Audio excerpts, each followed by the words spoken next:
नमस्कार दोस्तों। एक कन्या भ्रूण हत्या गीत कजली के रूप में प्रस्तुत कर रहे हूँ। गीत पूरा सुनिएगा और कमेंट करके बताइएगा कि गीत कैसा लगा। यह गीत मेरा खुद का लिखा हुआ है।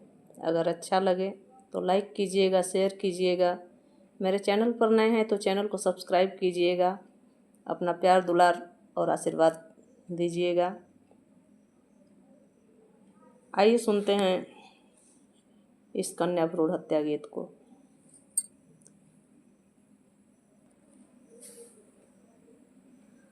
अब त बेटी बेटा लिंग परीक्षण आइल बा, गर्भे बीच चिन्हाइल बाना। अब त बेटी बेटा लिंग परीक्षण आइल बा, गर्भे बीच चिन्हाइल बाना। ऐसन जालिम है इंसान, नइखे केहू के रखलस मान।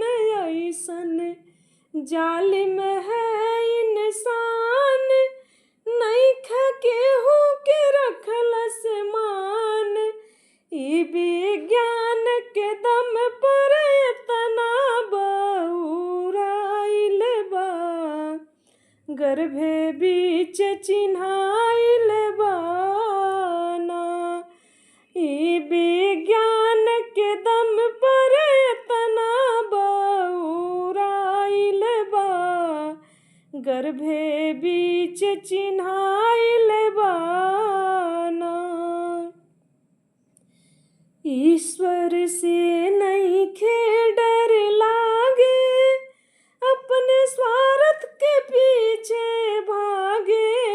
ईश्वर से नइखे डर लागे, अपने स्वार्थ के पीछे भागे।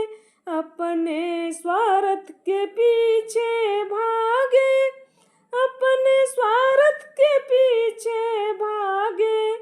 मिलके डॉक्टर से ई सगरो प्लान रचाइल बा, गर्भे बीच चिन्हाइल बाना। मिलके डॉक्टर से ई सगरो प्लान रचाइल बा, गर्भे बीच चिन्हाइल बाना। कन्या भ्रूण हत्या है पाप, जिंदगी बन जाई अभिशाप। कन्या भ्रूण हत्या है पाप, जिंदगी बन जाई अभिशाप। बेटवा के लालच में बिटिया आज मराइल बा, गर्भे बीच चिन्हाइल बाना। बेटवा के लालच में बिटिया आज मराइल बा, गर्भे बीच चिन्हाइल बाना।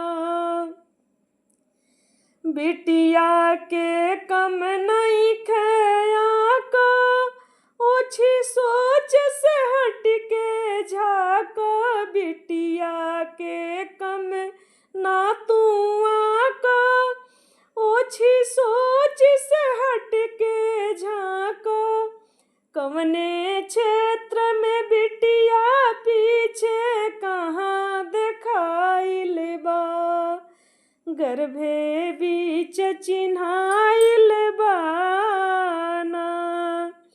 कवने क्षेत्र में बिटिया पीछे कहाँ देखाइल बा, गर्भे बीच चिन्हाइल बाना।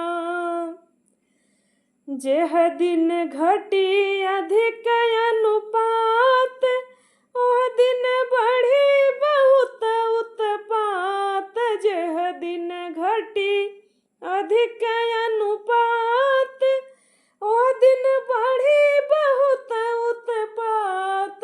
ओह दिन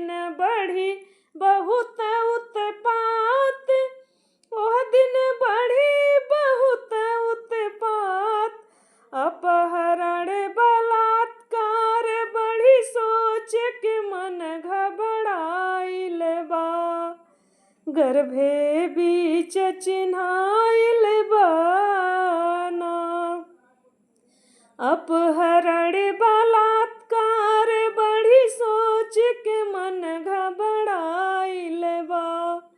गर्भे बीच चिन्हाइल बाना। अब त बेटी बेटा लिंग परीक्षण आइल बा।